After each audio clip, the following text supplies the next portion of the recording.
Hi ma'am, nasidi ngakuk thongbagi video oina thagajarage yam tentakna sida ngakuk se laire ngakuk macha se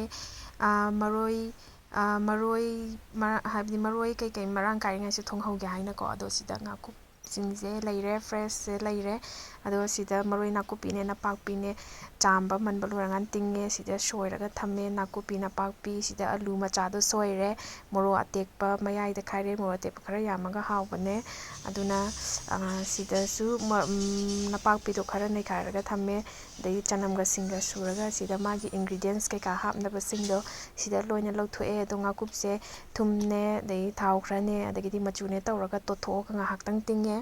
tingaba matungda khara tawre tawbadi uchadre sida atawba singdo laire atawdaba khara ama lairi aduga sida tawba singdo tongana khaidoga mu khara thamme ado aina so kai tawba maroi marang ngobadi uchadre sida maroi marang ngobo loiranga da machu marang hapanganda nga di hapchandri sise sauba ngairani ngahaktang sawhalani